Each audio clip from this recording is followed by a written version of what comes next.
We are live, ladies and gentlemen. Welcome to the very first ever special edition StormsStream. And ladies and gentlemen, I'm the one and only DJ Storms. And as of course, you already know who I am, Mr. Controversy, and the operator of the best damn Twitter handle known to mankind. And today, I have a very special guest with me, a loyal member of the DJ Storms posse, a loyal supporter of mine. Please welcome Jake Salig. Jake, what is up? What's up? If you want to follow him on Twitter, you can follow him at Woken Jake Salig on Twitter. You didn't know? Oh, if you didn't know. Now, Jake, we got a lot of topics to discuss here on this special edition StormsStream. First things first. Like all your podcasts is going to get people talking and it's going to make people salty. Absolutely. The most controversial man in the wrestling community and the greatest professional wrestling podcaster on the planet. You better believe it. All right, so why don't we get straight into some weekly show reviews. Now, this ain't the Lightning Flash update, but we're going to do some weekly show reviews. We're going to start with Raw. So, Jake, what would you say Raw was? Would you say it was good, bad, terrible, great, excellent? Well, what are your thoughts on Raw? Listen, I will say this. Raw was better than last week. I will say that. Yeah, that's not saying much. Raw would have had to have been, they would have had to have been more confident than they already are to put on a show worse than last week. But still, Raw was, once again, it just wasn't anything good. It's nothing to worth go back and watch. You watch it once, you enjoy it for what it is, and then you don't go back and watch it. It was one of those Raws. Wasn't terrible, wasn't good, it was just meh. True, I mean, like, put it this way.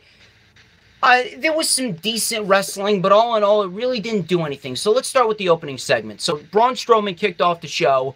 He said he's basically just going to win Money in the Bank. Finn Balor came out, and he just slapped the shit out of Braun. And Finn is a fucking idiot for doing that. Well, put it this way. I mean, he's got balls, and it ended up turning into a good Braun Strowman versus Finn Balor match. And let me tell you something. I said that I really want a feud between the two down the line, preferably with Braun Strowman as the heel, mainly because Finn Balor just has that Daniel Bryan aspect about him. But it was a good match for what it was. Owens interfered, and then Braun threw a ladder that nearly killed Owens. So what are your thoughts on this whole segment? Wait, I have to disagree with you on one thing because I feel Finn would work better as the heel because right now, Finn Balor as a babyface is just not doing anything for me. They have not been booking him well. And this whole smiley Finn thing is actually fucking cringe. How much he smiles way too damn much. So I feel giving him some darker ring gear, giving him an edge, and a heel turn would be exactly what Finn needs. So, well, that would be, remember, that is on WWE's behalf because of, that's the shitty bookings on WWE's part. Finn Balor, all in all, he's a great performer. He just has that face aspect about him. So, we'll discuss that at a later time. But, oh, someone just commented, I believe it was Shafiq, my man Shafiq out there. He was actually commenting on whether why is Nia Jax being booked as a heel all of a sudden, and we're going to get to that, Shafiq. Don't you worry, I'm going to have a lot to say about that. Yeah, we're going to get to that. Next segment, Elias is golden as usual, and he kept on wanting the tech guy to adjust the vocals. He wanted silence. Elias is fantastic, so that was that. Rollins then came out, interrupted, and we got Rollins versus Jinder for the IC title that ended in a DQ. Now, after that, Rollins just went to town on Jinder with a steel chair, and then Elias came out and hit him with the guitar after the match. So what are your thoughts on this segment? I liked it. I mean, Rollins is on a roll, obviously. He's the hottest performer on Monday Night Raw, the clear top babyface on Monday Night Raw. Absolutely. I mean, and he and Jinder actually had a decent match. I'll give Jinder credit. Jinder played a good heel.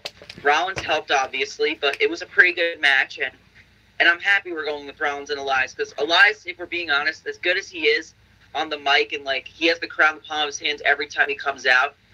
But I think that this was his first real feud that I can remember on Raw, and I think the Intercontinental title hunt against someone who can get a good match out of him like Rollins is exactly where Elias should be. So I like this segment, and overall I think it did its job. So good job, WWE.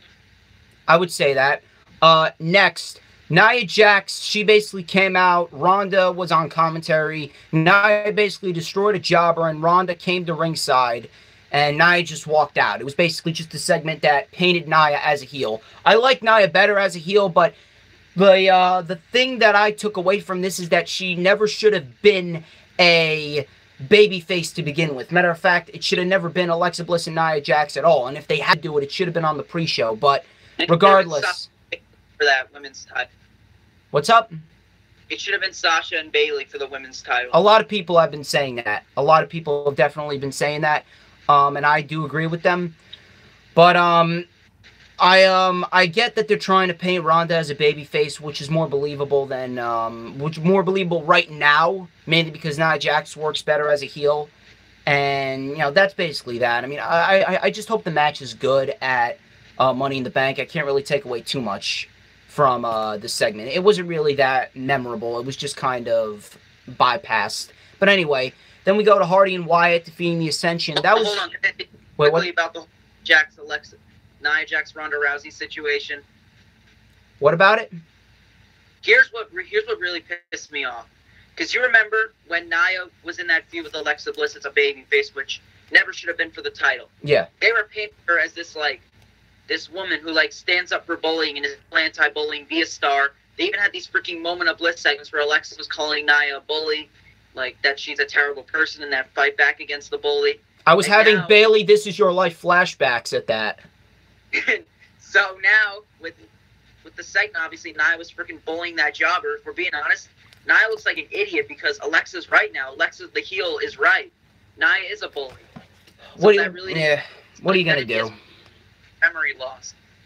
But anyway, Hardy and Wyatt then defeated the Ascension. That was a decent match. And then after, it was a decent match, but I just didn't really took away anything exciting from that match. Then the B team, they wanted a title match, and they had a B team barbecue later. We'll get to that. But what are your thoughts on the whole tag team division about Raw? I gotta be honest, it's freaking garbage. I mean, there really is nothing going on in the tag team division at all that interests me. Hardy and Wyatt are just a makeshift team. They still haven't even gotten a tag team style entrance. The Bar, when they were a team, they had at least kind of a tag team entrance. Well, hang on a minute. Look, I understand what you're saying, but I actually like the team of Matt Hardy and Bray Wyatt. They just need to do more with them. That's the thing. I think that they're good. I think that they're very good. They just need to get the right booking. Yeah, WWE is not putting an emphasis on tag team wrestling right now, and it's bringing down all the teams. All right, but anyway. Matt Hardy and Bray Wyatt. Yeah, anyway. Then we move to Kevin Owens versus Bobby Roode. Again, another decent match, but I really didn't care for the entire thing. It's because they basically reversed the roles with Bobby Roode, and Kevin Owens is playing a heel that it's basically not fit for him. Kevin Owens isn't a cowardly heel. He needs to be going out there beating people up for a living. Kevin Owens could have been Braun Strowman before Braun Strowman was Braun Strowman. Yeah, because Kevin Owens, you saw him in NXT, he freaking destroyed Sami Zayn. He said, I don't care. I don't need friends. I don't need anyone. As long as I get my money and I put the food on my family's plate, I'll have done my job. That's the Kevin Owens we need to see. NXT Kevin Owens. Not this freaking cowardly chicken shit that we're seeing on Monday Night Raw every week. Absolutely. But anyway, then Strowman attacked Owens after the match, and then he took out Roode too. And we're going to get to the matches that were set for next week after we get through most of Monday Night Raw, because all those other matches were announced before the women's gauntlet match. But anyway, that was that. Sammy then tried to make an apology to Bobby Lashley. He basically said that the stories were true, but the way that he went about it was absolutely terrible. Lashley then offered a challenge to Sammy at Money in the Bank, and the match was made. The only thing that I hope we get out of this match is I hope we get a good match, because if there's one thing that I always look for when it comes to WWE and professional wrestling in general, I always look for good wrestling. But what are your thoughts on this whole Bobby Lashley, Sami Zayn spiel? Listen, WWE could have... If it's a deep story, maybe I'd care a little. Even if it is a good match, because of how terrible that story is just on that one segment, obviously, that we will not speak of last week, I just really don't care. And I think it's going to be nothing more than a piss break match in Chicago. Well, I actually tend to disagree, because I think the piss break match is going to be Roman and Jinder. Oh, yeah, I forgot about that match. My bad. But we'll get to that later. We will get to that later. Yeah. But anyway, Drew McIntyre then defeated Chad Gable. Again, another decent match. Didn't really care too much for it. And then we had the B-Team Barbecue, which was a waste of time, really. And it only set up a tag team battle royal for next week. So, what are your thoughts on this tag team battle royal, and who do you think's gonna win? Just like I said, the tag team division is garbage, and Raw just has nothing good going on at all with their tag teams. They're not doing anything interesting, so I don't really care. But if I had to choose, I guess the B team are gonna win. They're gonna challenge Matt Hardy and Bray Wyatt at Money in the Bank. I am a fan of the B team. Call me whatever you want, but I am a supporter of the B team. I'm not like a mark for them, but I'm liking what they're doing. They're entertaining to a certain extent. Next week. Me too. I agree with that. I just didn't like the segment. I just thought the segment was terrible. Yeah, the segments are terrible, but what they have going for them is not too bad. But next week we got Finn Balor versus Kevin Owens. We got the Raw Women's Champion Nia Jax versus Natalya, and then Braun Strowman versus Bobby Roode. That's next week. We're going to see how that all plays out. And then Finn Balor. What's up? Finn Balor, Kevin Owens should be good. Yeah, true. It was good in NXT, so hopefully it'll be good on the main roster. Then we had the women's gauntlet match. Sasha Banks won. I thought it was a good match for what it was, and I'm glad that Sasha Banks is getting what she deserves. What are your thoughts on it? Okay, it was really forgettable until the ending. They did typical women's gauntlet shit, like rapid fire eliminations, Liv Morgan, Sarah Logan.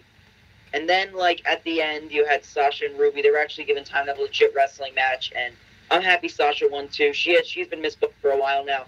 See her finally get a big win and shine, an opportunity to shine in a big match like Money in the Bank makes me happy. All right, and one more question from Shafiq before we move on to SmackDown. He asked if you see any new tag teams forming in the future. I mean, here's an idea I have, because we're seeing the storyline they're doing with, like, Gable, McIntyre, and Ziggler, and, like, Gable just keeps getting beaten down. He's going to have to find a partner. And reports have been out for the past few weeks that Jason Jordan is due to come back within the next few weeks. So I would not be opposed at all to Jason Jordan teaming up with Chad Gable against Ziggler and McIntyre. It would add another legit team to that tag team division. I'm sure the matches between the two would be fun. I was actually thinking the same thing, not gonna lie. But anyway, Raw was really just boring and dragged out. Really didn't do anything. Hopefully next week will be better. Probably won't, but, you know, I'm always optimistic going into a new show. And I don't know, I guess I'm just a little too positive at times. But anyway, going into SmackDown, I thought SmackDown was a great show overall. It, like, did what it needed to do. And above all, we actually got some good wrestling on SmackDown. It started off with Joe coming out, and he basically climbed the ladder, grabbed the briefcase, and he promised to destroy Bryan, send him back to his family. Bryan came out, Cass interrupted, Cass stated that he'll face Joe and that he's cleared, and then Cass attacked both men, and then Paige made the match a triple threat match. What are your thoughts on this segment? I thought it was a good opening segment. I mean, Joe is great on the mic as always. The intensity, his delivery, Joe is one of the best in the company on the microphone. And I didn't mind that Cass got involved. When Joe and Bryan wrestled for the first time, it shouldn't be on free TV with no bill. It should be at a big pay-per-view like a SummerSlam or Royal Rumble or WrestleMania, and it should be for a world title. So I'm actually fine with Big Cass getting involved and, like, making it a triple threat, because I didn't want to see Bryan tonight on free TV with no bills. I get what you're saying, but I wouldn't have really minded to see Joe and Bryan, because SmackDown has been continuing the trend of decent to good shows the past 4 weeks, so I really wouldn't have minded to see it, but the triple threat match was very good. We'll get to that later. Shinsuke Nakamura defeated Ty Dillinger. I thought it was a decent match, and Nakamura, I would say his heel work is tremendous. So what are your thoughts on this match? I mean, it was fine for what it was. Nakamura has been doing great heel work, as always. I love the theme. Like, him shouting, counting to 10 every time he knocks the phone down is hilarious. And I think ever since the feud with AJ now has the personalness and the intensity that it needed. That didn't have when wrestled at WrestleMania, because both men were baby faces. Well, put it this way, I didn't really mind them both being faces. It's just the fact that they didn't really put in too much build, and that was WWE Creative's fault. And plus, I feel like they kind of held them back because they didn't want them to outshine Roman and Lesnar. But it's done. It is what it is, and you know the feud's been. It may have been done to death for a few people, but I've actually been enjoying some parts of the feud.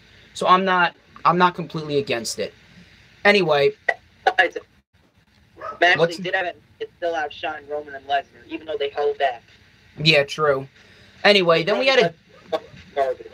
Wait, what'd you? Yeah, without a doubt it was garbage. But anyway, then we had a dance-off between Lana and Naomi, and I knew it was a Road Dogg production there, but that was really the only part of the show that was really just a waste of time.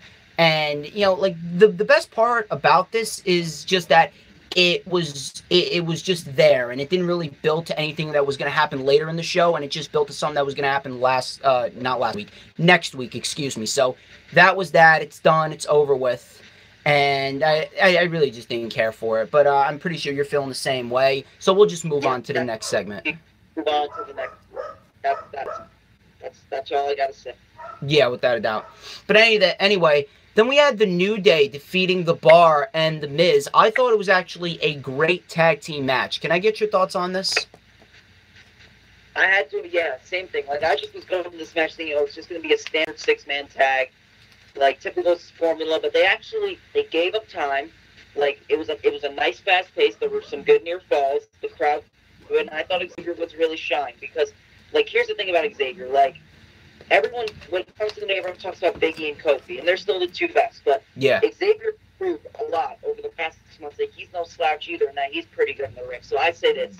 When the New Day does split up, don't sleep on Xavier Woods. I think if they move him to 205 Live, he could do good. He could do good for himself down on 205 Live. Well, I really wouldn't want to see him on 205 Live. I would actually not mind if they gave Xavier a strong mid-card run, like a strong U.S. title run, because Xavier Woods, I feel he's the most underrated out of all the New Day members, because Big E, he's had his moments. He's been tag team champion. He's been IC champ. He's been NXT champ. Kofi Kingston, he's a 7-time tag champ, 4-time Intercontinental champ, 3-time U.S. champ.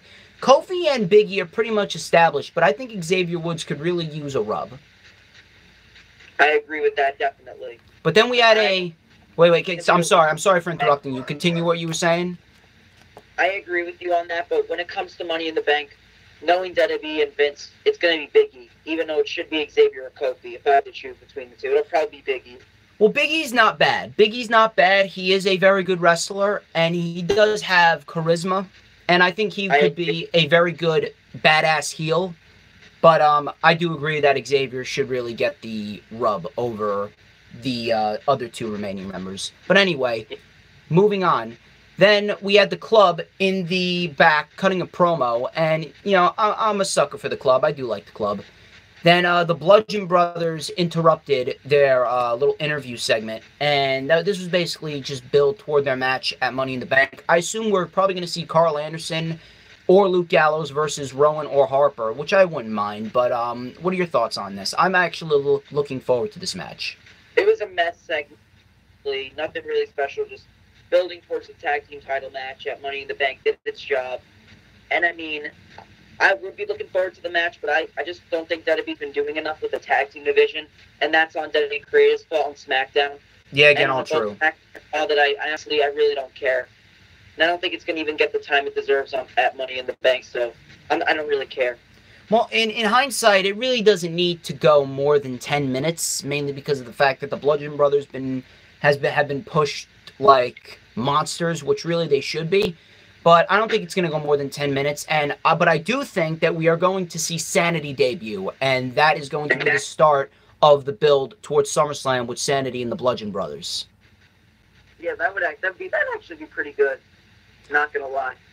Anyway, moving on. Then we had Asuka defeating Mandy Rose. We're almost done with the weekly show reviews. It was a decent match for what it was. Mandy Rose is definitely improving. If there's one thing about Mandy Rose and Sonya Deville, even though Absolution was atrocious, Mandy Rose and Sonya Deville are the superior wrestlers to Liv Morgan and Sarah Logan. So at least they have that going for them. Obviously, yes, I agree. It's just I just think Mandy and Sonya are kind of getting unnecessary because I feel like people saying, "Oh, they're nothing special." I think it's more of that they're not bad wrestlers. Just the Absolution stink hasn't worn off on them, and Absolution was so bad that it's kind of hurt Mandy and Sonya. But I agree. I saw the improvement. I saw Mandy. She did some nice moves. She held firm against Asuka, and I definitely think she's improving as well. She continues to improve. I see big things for Mandy Rose down the road, and Sonya Deville. I would say they're coming around, but it's just not their time right now. Hopefully, Asuka wins the women's title at Money in the Bank from Carmella. Yes, I agree, because Carmella's fucking garbage as SmackDown Women's Champion. I actually, not to say I called it, but I did call Carmella versus Asuka at Money in the Bank after Carmella cashed in. And I'm immediately regretting Carmella defeating Charlotte. But anyway, next week we got the Usos, or Jimmy Uso and Naomi versus Lana and English. And we also got Charlotte versus Lynch. That should be good. Almas and Sin Cara had a promo, and then we got to the main event. Samoa Joe defeated Big Cass and Daniel Bryan in a triple threat Money in the Bank qualifying match. I thought this was a great match. And then afterwards, Big Cass booted Daniel Bryan. And Shafiq, I will get that question to Jake, don't worry. But first things first, Jake, Shafiq wanted to know, why do you think Big Cass is looking so weak ever since he came back from injury? I don't think it's that he's looking weak. It's like there are reports that like he said backstage he's like going off the script in like a segment a couple weeks ago. So I think it's like it's a part of his punishment for like going off the script, and because of it they're making him look weak. That's why I feel. I actually had a feeling you were going to say that. I actually had a feeling. But anyway, what are your thoughts on the triple threat match? I thought it was a great match. I knew Big Cass was set to thrive in an environment like this, because in environments like this, he doesn't have to carry the load in the ring. Joe and Ryan can do the majority of the work, and Big Cass can do like typical big man spots. Ryan and Joe can sell their ass off for him, and he can look good in an environment like this, and he didn't have to eat the pin either. So I thought it was a good match. I thought Big Cass looked good, and I think Joe winning by choking Ryan at the last minute was definitely the right decision. All right, so what are your thoughts on SmackDown as a whole? Thought it was a good show. A lot better than Raw, again, that's for sure. Actually, SmackDown advances storylines, gives us good wrestling every week, while freaking Raw is giving us these trash segments with Bobby Lashley and freaking the B-Team Barbecue. I agree, and this is 4 weeks now, so hopefully the trend continues. The real test is going to be at Money in the Bank, and if there's one thing that I always state with pay-per-views, it's that the wrestling is always good, the booking always makes or breaks the show. That's the main problem. Like, the booking on these shows are garbage, and that's what brings the show down, like the trash booking decisions. All right, anyway, moving on to 205 Live before we get into your specific problem with WWE and what you would do to fix it. 205 Live. I thought 205 Live was a great show, and it was May of last year that I started watching 205 Live religiously on a weekly basis, and it had some good wrestling even before Triple H took over. But what did you think of 205 Live as a whole before we get into these specific segments? I mean, it was a great show. I mean, it was a one-match show, and it was great. And we'll get more into the match as we talk about that match. Well, I wouldn't really say it was a one-match show. I enjoyed the tag team match, and I enjoy what they've been doing because they got a lot of good undercard feuds as well. Gulak was on commentary, and Kendrick and Gallagher defeated Kalisto and Lince Dorado. I thought that was a good tag team match, and it looks like we're headed towards a 6-man tag team match between Lucha House Party versus Drew Gulak and Kendrick and Gallagher. What are your thoughts on this? You see, I don't watch the religiously, so besides the title feud, I really don't know what's going on. So, and I don't really care for anything else that's going on. So, I really have thought, to be honest. You should really start watching it religiously because 205 Live has been doing a lot of good things on a weekly basis. Last week we had a very good match between Hideo Itami and Akira Tozawa in the main event. They got a lot of good undercard feuds. TJP is currently going the against authority route, and he might be leaving 205 Live. He's actually tweeting Paige. He's like, I want to come to SmackDown. Yeah, I know about this.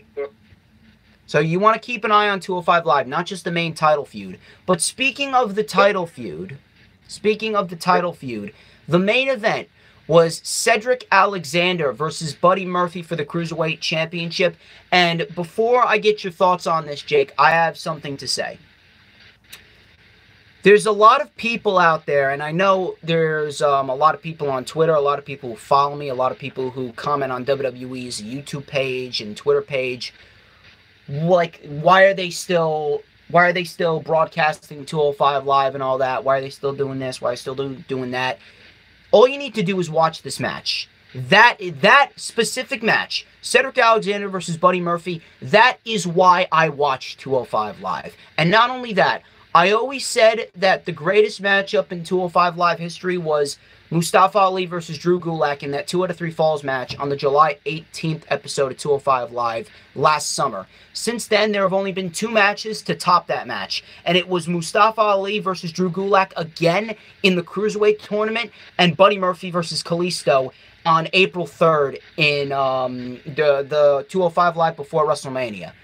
Cedric Alexander versus Buddy Murphy, it not only topped all those matches, but it staked its claim at the top. And I state here clearly, and I stand by this statement, that Cedric Alexander versus Buddy Murphy is the greatest match in 205 Live history and definitely a Match of the Year candidate. What are your thoughts on this match, Jake? I mean, from all the matches I've seen on 205 Live, I find it pretty hard-pressed to disagree with you. And I want to say something about Buddy Murphy. I knew Buddy Murphy was, like, watching his work in the Cruiserweight title tournament, I knew he was good, and I knew he had a lot of potential. But I feel the past couple months, ever since he turned heel, he had the match with Mustafa Ali, which was a good match, and he had this freaking match with Cedric, which was freaking amazing. That's when I realized those were 2 true eye-openers about how good Buddy Murphy really is. And he is definitely going to be a talent to watch out for even more than ever over the next few months. And I'd love to see him expand out Cruiserweight division one day into an upper mid-card main event role on either Raw or SmackDown. That's how good Buddy Murphy is.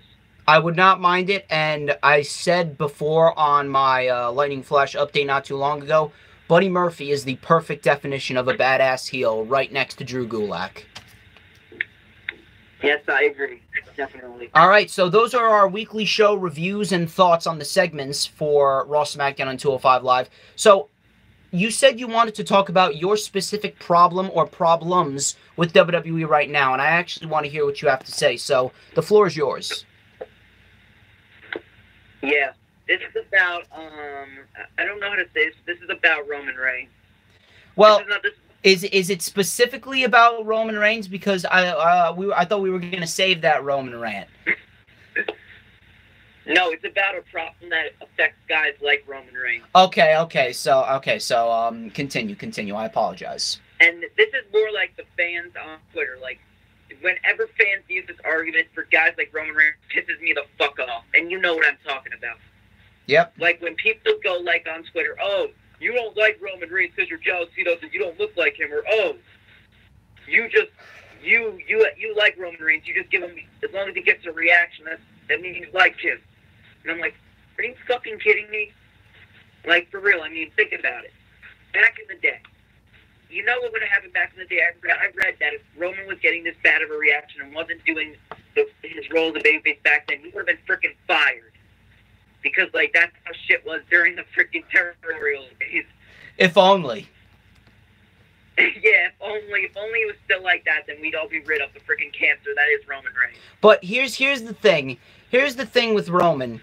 I've said it before, I don't really hate the man who is Roman Reigns. What I really hate is what he represents and how he's been portrayed on television. And listen, I don't think he's bad for wrestling at all. I just think he's just being miscast. It's just like Bobby Roode. Like we say the same thing about Bobby Roode and how he needs to turn heel. What difference does it make with Roman Reigns? Yeah, just like Bob. He has a catchy entrance theme. That makes him a babyface. But he was doing the exact same heel mannerisms with that exact same theme, and he was fucking great on NXT.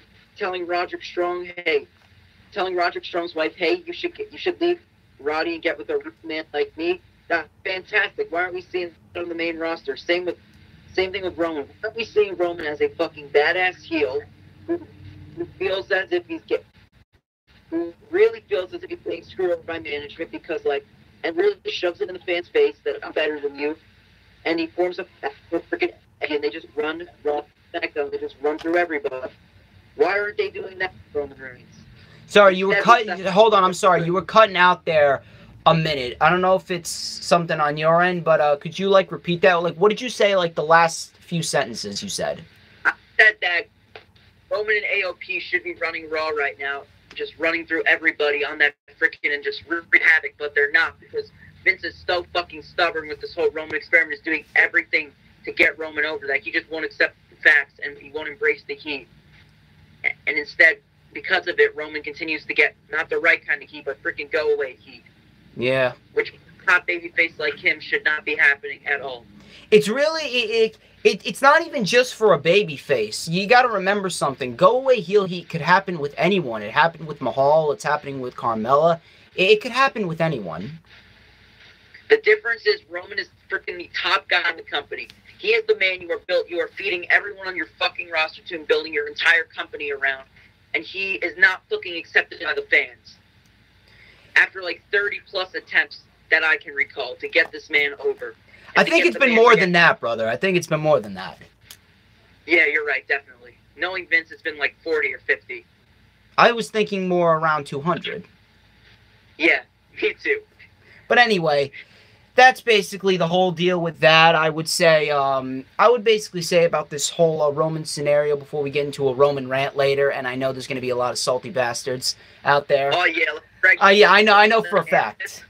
I know for a fact there's going to be, but... Yeah, man, you listening, Lit Man? Oh, yeah, he's definitely listening. He fears me, by the way.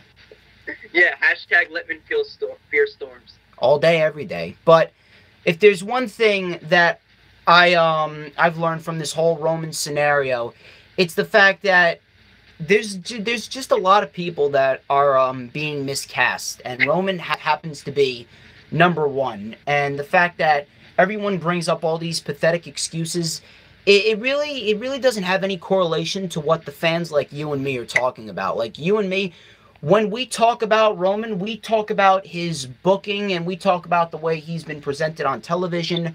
We talk about his character that he's portraying and miserably failing at. But everyone else, they talk about something completely different in defense of Roman Reigns, whether it be his looks, whether it be the fact that he's making money, whether it be the fact that he's a draw, which he's not a draw, okay? If he was a draw, if he was a draw, then the majority of the crowd would be cheering him instead of giving him go-away heel heat. Okay, remember everyone, merch sales does not make you a draw. Draws have to do with ticket sales. Wait, can I say something about merch sales? Yes. And you want to know why he sells the merch? Because freaking WWE freaking stocks all their freaking merch stands with freaking Roman shirts.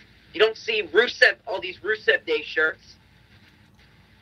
And the reason Roman is selling the merch is because they want Roman to sell the merch, and they sell at the house shows. They know those freaking dumb casuals go to those shows and they'll buy the Roman Reigns merch, and because they're buying it, and that's the freaking audience that he caters to. They'll be like, "Oh, look, Roman's over. He's selling tons of merch." Yes, the old weak-minded delusional casuals. But here's the deal. The merch sales, ultimately, merch sales don't really matter in the grand scheme of things because the majority of WWE's money is coming from the ticket sales, the television deals, and the endless amount of sponsorships that they have with all of these pay-per-views, like whether it be an NXT TakeOver or a regular main roster pay-per-view. Every pay-per-view, you have a huge sponsorship, and you have a lot of buys on the WWE Network. You have the $1 billion television deal with Fox, and obviously you got the ticket sales. So merch sales are basically playing second fiddle to all of that. So merch sales don't really matter in the grand scheme of things. But anyway, speaking of, the problems with certain superstars, a lot of superstars have been underutilized. And what superstars right now do you think are the most underutilized? So right now, my 5 most underutilized superstars right now are still Cesaro, Kofi Kingston, Rusev, Still Bray Wyatt. Nah, I would have to argue that, Right, but right.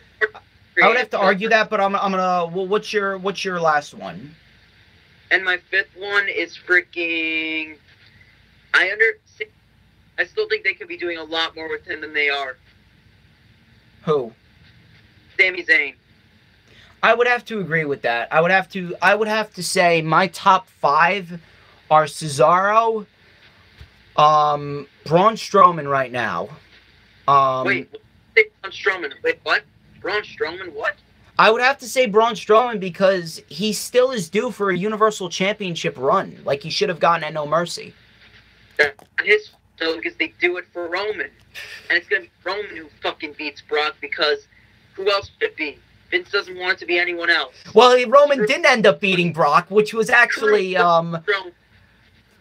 Roman didn't end up beating Brock, which was actually pretty good. So I'm not going to knock WWE on that. They actually appeased us there.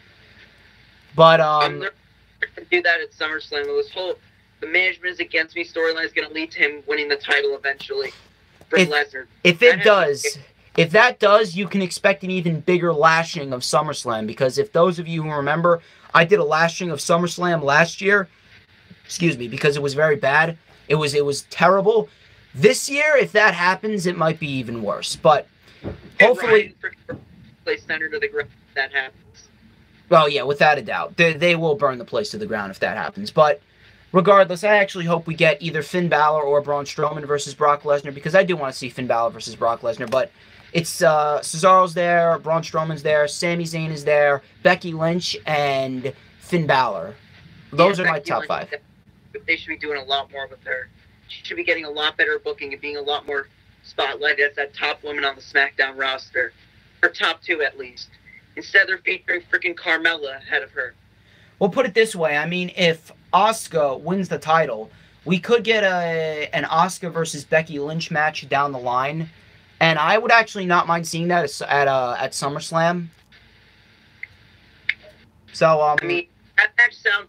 I feel Asuka Becky Lynch is better suited for Extreme Rules than we get Asuka Charlotte again at SummerSlam, with Asuka beating Charlotte and getting her revenge from WrestleMania. That wouldn't be bad, but all in all, Charlotte is kind of semi-over-pushed in the women's division on SmackDown, I would say. She's a little semi-over-pushed, so I wouldn't mind seeing Becky Lynch take that spotlight. Wait, what'd you say? I don't like how people call her the female Roman Reigns, because I've been seeing that term tossed around that she's the female Roman Reigns. No, that's Alexa Bliss. Yeah, because at least Charlotte loses clean a decent amount. Yeah, and at least Charlotte can actually wrestle. Unlike freaking Barbie doll Alexa Bliss. Or Liv Morgan. Yeah, Liv Morgan's fucking terrible. She needs to go back down to NXT. That freaking water I just drunk, and I had like some freaking... I ate a snack. It's freaking more... It means more than freaking Liv Morgan. At this rate, you are 100% correct. But anyway, I mentioned SummerSlam earlier. Speaking of SummerSlam, I would actually like to get your SummerSlam fantasy card for this year, and I actually pitched a couple of matches. What are your top lineup? What is your top matches for SummerSlam? Like 5 matches. No, it doesn't even have to be just 5 matches. Like, ring down, maybe 10 matches that you would put on SummerSlam's card. Here are my top 10 matches, starting from the top and going to the bottom. Okay.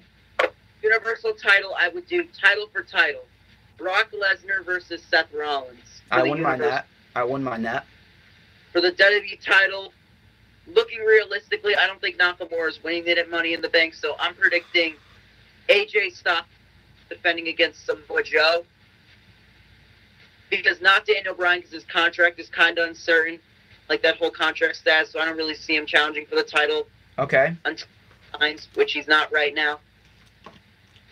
For the U.S. title, I would do Jeff Hardy defending against Andrade Cien Almas. I've been saying that, people. I would have John Cena go over to SmackDown when he comes back for SummerSlam, and I'd have him wrestle in a dream match against Samoa Joe. I wouldn't mind that. And for the tag team titles, I would have freaking I wouldn't have the B team with it, no. I'd have Matt Hardy and Bray Wyatt hold those titles, and then they get it for them by OP. That wouldn't be bad. Your scenario about Sanity and the Bludgeon Brothers. That should be the down tag team. And for the women's titles, I've said, sure, I do Asuka winning at Money in the Bank against Carmella. We do Asuka at Extreme Rules, then we do Asuka Charlotte 2 at SummerSlam.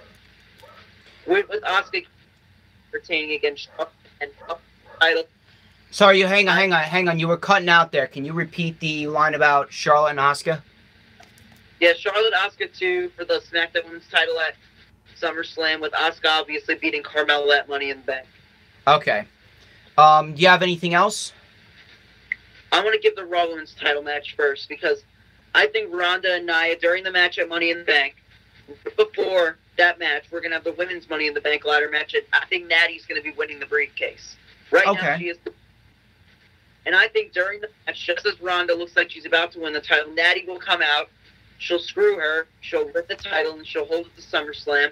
She'll defend it against Ronda, and Ronda will win the title at SummerSlam. And then hold it all the way to Mania. Charlotte wins the Women's Royal Rumble. And there you go. You got Rousey Charlotte for the Raw Women's title in the main event of WrestleMania 35. I wouldn't mind that. Do you have any other matches, or that's it? No, that's my big top lineup for SummerSlam this year. Okay. What about the Cruiserweight Championship match? What do you have for that? Yeah, I would do Cedric versus Drew Gulak. Okay. Drew Gulak, after Buddy Murphy, is the second best heel for 205 Live, and I think Drew Gulak should win that title at freaking SummerSlam if I was booking. All right, so I would like to throw my name in the hat for SummerSlam fantasy booking, and I would like to name the main event would be Nakamura versus Daniel Bryan for the WWE Championship, with Nakamura going over and Daniel Bryan getting his rematch inside Hell in a Cell next month before The Miz cashes in and wins the WWE title. I would have Nakamura Bryan in the main event for the WWE title. I would have Finn Balor versus Brock Lesnar for the Universal Championship in a no-holds-barred match. I would have Seth Rollins versus either Baron Corbin or Elias. Now, the reason I say Baron Corbin is because there have been some backstage rumors that Vince is very high on Baron Corbin, and I think his mega push is going to come in the form of an Intercontinental title run at the hands of Seth Rollins. I've been stating Hardy and Almas for the U.S. title a while now. Sanity and the Bludgeon Brothers. I would not mind having the Authors of Pain versus Matt Hardy and Bray Wyatt, but I would like to see Drew McIntyre and Dolph Ziggler versus Matt Hardy and Bray Wyatt. I would like to see Asuka and Becky Lynch. I would like to see, as far as the Raw Women's title match goes, I would actually like to see Ember Moon and Sasha Banks. Ember Moon wins the Money in the Bank briefcase. She cashes in on Nia. Natalya interferes out of jealousy, and you get Natalya versus Ronda at SummerSlam, and then you got Ember Moon and Sasha at SummerSlam. I would also like to see, for the Cruiserweight Championship, I would like to see a WrestleMania rematch between Cedric Alexander and Mustafa Ali. Wait, sorry, you were cutting out there. What are you saying? Hold up, wait, I actually like that idea better about the Rollins title. Ember and Sasha and Natty and Ronda not being for a title. I actually like that idea better than it being for a title. As Ronda right now, she doesn't need the title. It's too soon. See, Ember can hold the title from Extreme Rules. She should cash in at Extreme Rules because we could get like Nia Jax versus a Bayley or a Ruby Riott. Ember cashes in at Extreme Rules. She holds the title to the Rumble. Ronda can win at the Rumble, and then Charlotte could win the Royal Rumble for the women. And then, because I want to see Asuka versus Ember Moon at Survivor Series of this year. Sorry, you cut out there for a minute. Could you say what you wanted to say? Wait, what were you saying? That would be fantastic. But anyway, continuing on with my SummerSlam fantasy booking card. Again, I would like to see Cedric versus Mustafa in a rematch, and I would like to see Mustafa go over, because Mustafa is my favorite cruiserweight. I do not mind the idea of that dream match between John Cena and Joe, but I would like to see Styles and Joe going into SummerSlam since we already got Nakamura and Bryan. And on the Raw side, I would not mind seeing a heel Roman Reigns versus a face Braun Strowman since their feud was very good. I wouldn't mind that. But anyway, that's all I got for my SummerSlam fantasy booking. You have anything else to add to that, Jake, or should we move on to our last segment? Yeah, I like the talk. A good job. Let's move on to the next segment. So we've teased it a bit during this StormsStream, but let's talk about Roman. Let's talk about Roman. About the big dog. Let's talk about the big dog. Let's talk about the man who's going to be facing Jinder Mahal at Money in the Bank, in which I will call the worst match of the year. And you can crucify that match. Oh my god, dude, let me tell you something. There's been some people that want it to be the main event out of, sheer like hilariousness because they want to see people complain. Those types of fans, man, those types of fans are retarded to the max. They are retarded to the max. They really shouldn't be watching wrestling. They really shouldn't be watching modern day wrestling. The product is great and there's nothing wrong with it. That's what they're saying. But if there's one thing, and let me tell you something. I'm a very positive guy. For those of you who know me in real life, I am actually a very positive guy. But when you're trying to make positives out of the biggest negative that they have in the company, that's when I draw the line, and that's when I start to get pissed off. So I just wanted to throw that out there. But anyway, so Jake, what would you like to say about this whole Roman spiel? Like, let's talk about Roman and Jinder at Money in the Bank. How do you think this whole thing's gonna play out? Do you think WWE is going to have Roman win, or do you think WWE is going to have Roman continue to lose and try to play up this Daniel Bryan storyline? Listen, I don't give a fuck who wins. I don't give a shit. It's the fucking Pittsburgh match. I'm not gonna be fucking watching the match. And I probably won't come back until the final minutes where Roman freaking hits a Superman punch in a spear. And, all the crowd does in Chicago is moan and groan, just like at the end of every Roman match. I think Kurt Hawkins versus... chance the crowd comes up with. I think Kurt... Get the referee's name during the match. Well, they actually have done that in the past. They chanted Mike Chioda during the Sheamus versus Randy Orton match the night after WrestleMania 29. I expect to hear announcers' chants as well. Yeah, I expect to hear some freaking Corey Graves chants. You know what I expect? I expect Jinder to receive a crowning achievement reaction like he just won the main event of WrestleMania. No, at first the crowd would boo both of them, but then Jinder wins. It would be the biggest pop of the night. Jinder's already a babyface. He became the biggest babyface when he screwed Roman out of the Money in the Bank ladder match opportunity. Yeah, that's so true, but it's so sad at the same time. Let me tell you something. Did you tweet "Thank you, Jinder" after he did that? I did. I did hashtag "Thank you, Jinder" like a million times. So did I. That's how happy I was. To be quite honest, I'm not even going to lie. I was once a fan of Jinder because it was new and it was fresh when he first became WWE Champion. But after early July, I was done with him and I just wanted him to lose the title. Same with me. After freaking Punjabi prison, I was done. Which I was there. Yeah, you told me. I just wanted to point that out to everyone watching. The day that you had to sit through that abomination of a pay-per-view in the crowd. I traveled nearly 2 hours just to eat a 14-inch slice of pizza and talk to some fans outside the arena. Other than that, it was a horrendous night. I didn't ever see Philadelphia crowd during any pay-per-view. I really don't have a problem with the crowd, but the opening match, you guys were dead. Yeah, after the opening match, it was dead. Shinsuke Nakamura and Baron Corbin should not have gone on after that match. And yeah, lame ass DQ finish. I remember. Yeah, it was a bad pay-per-view all around. There was bad wrestling. The booking was bad.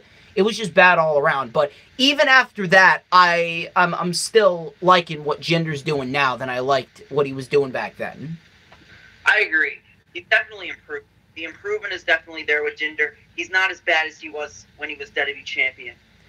He's still bad, but they just really need to put him in a position where he can succeed and he can really improve. That's Rollins. Yeah, Rollins. Yes. Rollins. Yeah, Rollins, what he did with Rollins was good. He's slowly coming around, but there's no way, no chance in hell he's ready for a championship yet. No. He beats Brock Lesnar for that Universal.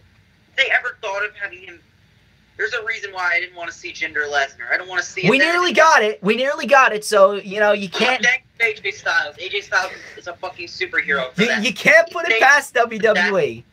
Jinder Lesnar match. You can't put it past WWE, but even then, I'd be more interested in Jinder Lesnar than Lesnar and Roman or Jinder and Roman. Lesnar Roman 4. Lesnar and Roman, isn't this like, what is this? Isn't it like the 5th time? Yeah, or the 6th time? Lesnar beat him every time. Roman should be done with Lesnar. He deserves no more title shots. This is like the 6th time. Man, Rumble, and he has been on an unstoppable winning streak. It should be fucking Strowman or Rollins, not Roman. Or Balor. Not Balor. I don't think Balor's hot enough that he can beat Lesnar and challenge for it and be believable. Well, I would agree with that, mainly because of the fact that when it comes to WWE, and the biggest thing with WWE right now, it's booking. And when it comes to booking, when you book something correctly, anything can be made believable. I mean, just look at Styles and Lesnar. They put on one hell of a match, and I think I put it in my honorable mentions for one of the best matches of the year. But it was a great match. So I don't think it's honorable mentions. I think it deserves to be in the top 10. No, for main roster matches, it was one of the best. I actually, you know what? Never mind, I apologize. I actually did put it in my top 10. My bad. I actually did put it in my top 10. What was number 1? I'm curious. What was your number 1? For last year? Yeah. Pete Dunne versus Tyler Bate at TakeOver Chicago. That was my number 1. I thought it'd be like, where was Velveteen Dream and Aleister Black? That was a bit lower. It was like number 7 or 8. Doesn't matter. That was the match that proved to me Velveteen Dream's a star. And you know, speaking of Velveteen Dream, before we get on with this Roman rant, because we're coming up on an hour, before we get to this Roman rant, I would actually like to point out something. A character similar to the Velveteen Dream that I'm actually hooked on is Kona Reeves right now. I love the cocky, conceited heel character. No matter who's playing it, I love the flamboyant, nonchalant heel character. And I'm liking what Kona Reeves is doing. I just wanted to point that out there. My random thought of this stream. I'm sorry, but I have to politely disagree. And I'm pretty sure everyone else agrees because I've talked to a lot of people on Twitter, and a lot of them aren't fans of Kona Reeves. So you're one of the only Kona Reeves fans I've met. Because, like, he really hasn't done anything, like, make me a fan of his in the ring or on the mic at all. Is it just because of his wrestling skill? Is it just because of his wrestling skill? Because he has some certain things about him that are likable. Yeah, his mic skills too. I just watched this promo he did on NXT. It was just meh. Like, it wasn't good. It wasn't bad. It was just meh. Like, nothing really jumped out at me that made me go like, I want to see this guy more. Well, you got to remember, it's still the early stages of his new gimmick in NXT. So you got to give him some time. You got to give him some time on that. But anyway, back to Borman Lanes. So, back to Boomin' Lanes. So, we were talking about him facing Lesnar about 6 times. It was at WrestleMania 31. It was at Fastlane in 2016. It was at SummerSlam of 2017. WrestleMania, the Greatest Royal Rumble. And if he faces him at SummerSlam, this would be his 6th time. Which is way too many for freaking Roman. 5 too many. Yeah, 5 too many. Like, WrestleMania 31 was fine. After that, it was just fucking terrible. But, like, the only reason why the the other matches were good. The reason why the triple threat match at Fastlane was good and the Fatal 4-Way was good is because you had other stars like Ambrose and Joe and Strowman in there. Strowman. I added Strowman in there. Good, there you go. But what he's doing right now, he's really just he's not doing anything of relevance. He's just not in a good position. He's in a position right now. Roman Reigns is in a position where the boos we're past the boos. We're past just boos. People are walking out of his matches and they're basically playing with beach balls, chanting everything other than the superstars that are competing in the match. CM Punk. They even chanted "Beat the Traffic" at Backlash. Beat the Traffic at Backlash. See, that's why I didn't go to Backlash. I was thinking about going to Backlash because I'm around the Jersey area, but Oh wait, same. I'm a Jersey kid as well. I actually was thinking of a Backlash, but then after watching, I'm like, thank God I didn't waste my money to go to that shit show. Yeah, I'm going to take over Brooklyn 4. I don't know if I'm gonna go or not to take over SummerSlam. I'm doing some fan interviews, and then I'm going to be doing obviously videos of the show. I'm gonna walk around and I'm gonna ask some fans if they want to give me their predictions on the shows. Thought it'd be fun, and hopefully my prediction for the main event of the show, I actually predicted that we were going to get Aleister Black versus Johnny Gargano for the NXT title, which I hope we do. I actually have a different opinion. On what, the main event of NXT? Yeah, what I think the main event's going to be. What do you think it's going to be? Is going to beat Gargano at freaking TakeOver Chicago after Gargano won the unsanctioned match, and I think that's going to set him up to challenge Aleister Black. And Aleister Black, I think Ciampa's going to walk out of TakeOver Brooklyn, the new NXT champion. That may be a good idea, but you have to remember something here. Before we get back into Roman, because we're kind of going off track a bit, you have to remember one thing about TakeOver Brooklyn. That is NXT's version of WrestleMania. And speaking of, with this whole WrestleMania thing with NXT, with TakeOver Brooklyn, that's NXT's WrestleMania. There really is no bigger main event match than Aleister Black versus Johnny Gargano. So you have to take that into consideration. I don't mind it, but if they were going to do that... I actually did not think about that at all. Thank you for reminding me of that. If they were going to do Black versus Ciampa, and then Ciampa was going to win the NXT Championship, then they were going to have to do Black versus Almas at TakeOver Philadelphia.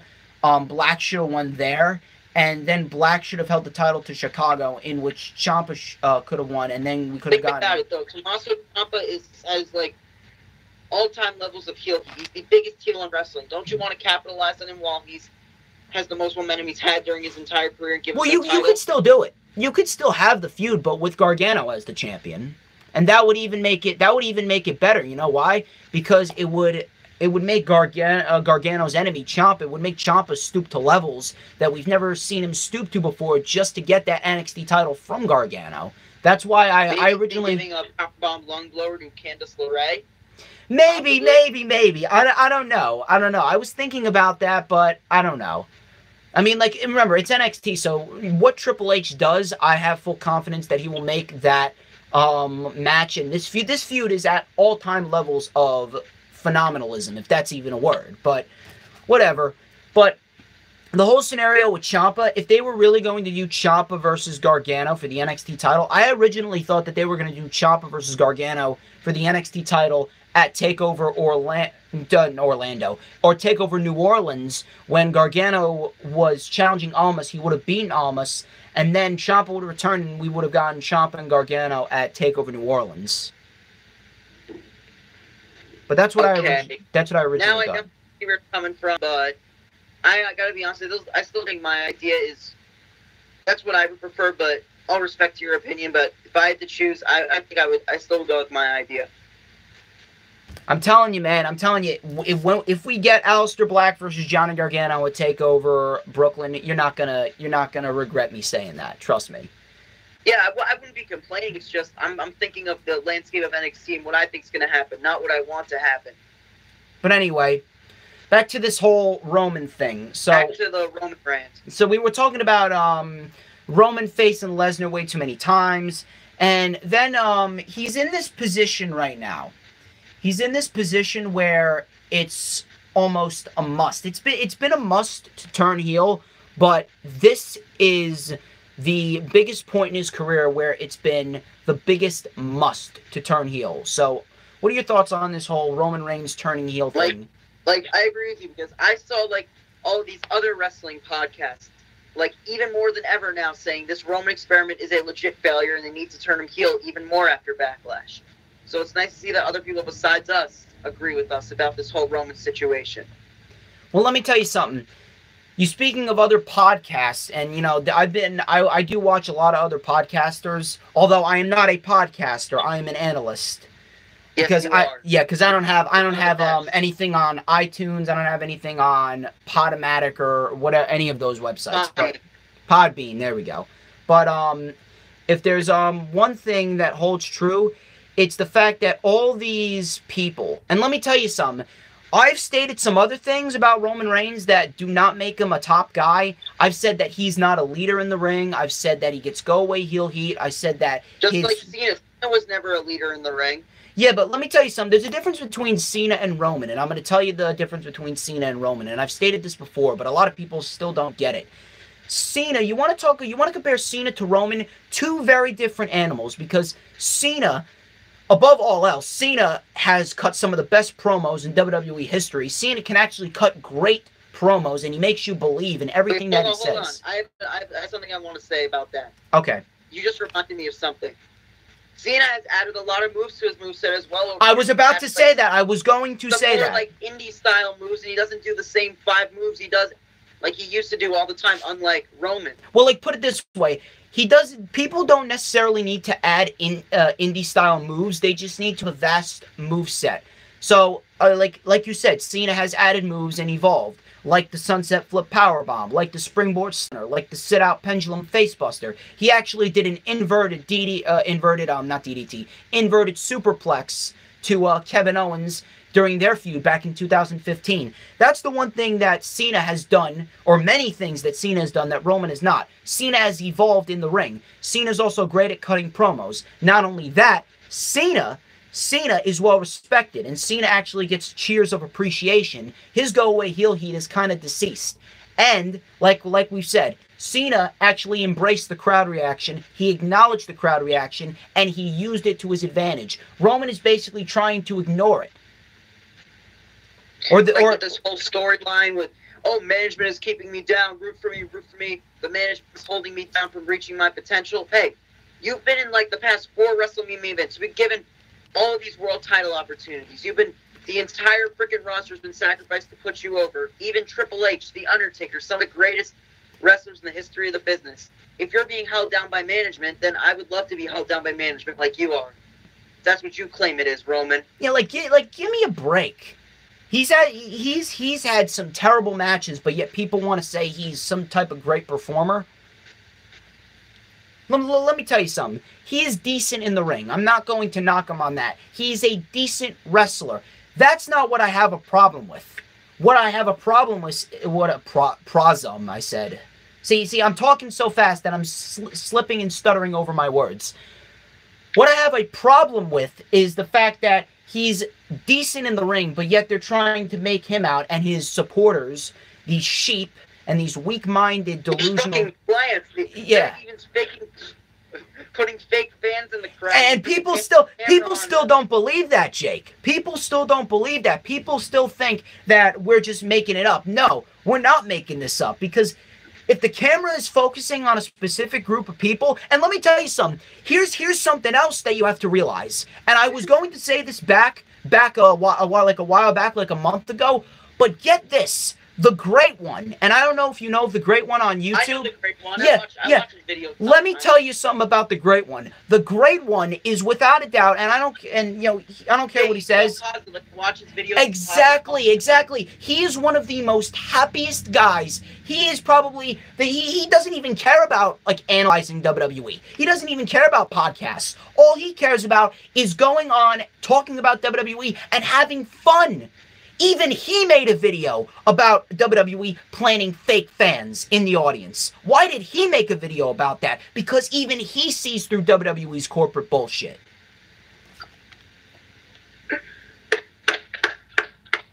Thank you. I rest my case. See, this is why I get pissed off. This is why I rage. This is why I have steam coming out of my ears, figuratively. And I think, Jake, you agree with me on that. If the Great One reported it, and if all these other podcasters reported it, what's stopping you from believing it? There's very, very, very, very, very, very few Roman Reigns fans in the audience now. And it's now the Roman fans try to make it seem cool. They call themselves Roman plants, trying to play off of it like it's all cool. No, it's not cool. They're embarrassing themselves. You're the biggest fucking idiots in the IWC. You're fucking cancer. They're embarrassing themselves. They're embarrassing themselves. Badass freaking 90-year-old ladies who fucking you're fans of. You're a bunch of fucking idiots. Give me a break. Nothing you say has any credibility. You have no knowledge of how wrestling is and what should be done to make Roman's character better. Especially modern day wrestling. The product is terrible, and you're the reason that the Roman Reigns character is what it is today. Yeah, and you know what? People always bring up different topics than what I talk about to make the product better. Or they always say the same thing, whether WWE just signed a $1 billion deal or the merch sales are high. What I talk about, what the fans like me talk about, what me and this intelligent man Jake, what we talk about is the fact that WWE's booking, their creative writing, and their product on television, that is the problem. We're not talking about merch sales. We're not talking about money, stock prices, creative booking. The stock prices and the merch sales are separate from creative writing. It doesn't matter how much money they make. The shows are basically just lazy. The shows are lazy. They're very boring. They're just like nonchalant. It's like WWE just doesn't care. And I wouldn't be surprised. They probably don't care. They're probably writing the show. We're making all this money. It doesn't matter how bad our product is. You're gonna come back and we still have your money. You're gonna keep coming to our shows. You're gonna buy our merch. And you're still gonna watch anyways. It's the wrong business mentality to have for a wrestling company. And let me tell you something. With that statement, I would like to add, if you own a business, if you are the CEO of a business, whether it be a recruiting business, an accounting business, or a wrestling business, any type of company, if you are the CEO, if you own a company, please do not, I repeat, do not run your company the same way that WWE is running their company. That's all I got to say about that. Jake, would you like to add some final thoughts before we end this? Yeah. Roman is a fucking failure. And you gotta fucking turn him heel and get him AOP, or his career is completely fucked and there will be no coming back for Roman Reigns at all. Well, with that, I would actually like to say, I don't think he necessarily needs AOP. He just needs to turn heel and just run roughshod. He could run roughshod by himself if he wants to. But he doesn't really need AOP. He could turn on Seth Rollins, and that would get mega heel heat for him. But all in all, babyface Rollins for the Universal title would be money. That'd be a money feud to do.